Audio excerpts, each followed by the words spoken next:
CEAT कामगारांच्या वतीनं ठेकेदाराला घेराव घालत पुलाचं काम लवकरात लवकर करण्याची मागणी करण्यात आली आहे। असं न झाल्यास कामगारांच्या वतीनं आंदोलन करण्यात येईल असा इशाराही दिलाय।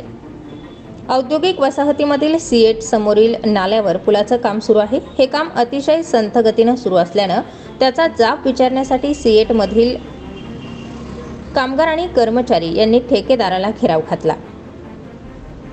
संथ गतीनं होणारा पुलाचं काम व त्यामुळे नागरिकांना पर्यायी मार्गाने जाताना होणारे अपघात, कामगारांची होणारी गैरसोय, त्यामुळे संतप्त प्रतिक्रिया उमटतायत।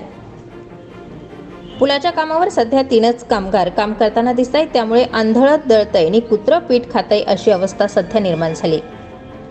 लवकरच काम जलद गतीनं सुरू होईल व कामगारांची संख्या वाढवण्यात येईल अशी ग्वाही ठेकेदारांनी यावेळी कामगार कर्मचाऱ्यांना दिली। परंतु मनपा बांधकाम विभाग प्रशासनाने याकडे लक्ष देण्याची मागणी बजरंग शिंदे व सर्व कामगार कर्मचाऱ्यांनी केली आहे। यावेळी सामाजिक कार्यकर्ते बजरंग शिंदे, पंढरीनाथ लोहोकरे, विजय पांचाळ, बिजू जॉन, योगेश पवार, सुभाष त्रिपाठी, तुषार काळे, गुलाब वाघ, संजू पाटील, दीपक पाटील, योगेश गांगुर्डे, अमर घोडके, ज्ञानेश्वर काळे, कैलास संगमनेरे, संजय येवला, वैभव घाणेकर, मुजावर शेख, आनंद भावसार आदींसह कामगार कर्मचारी उपस्थित होते।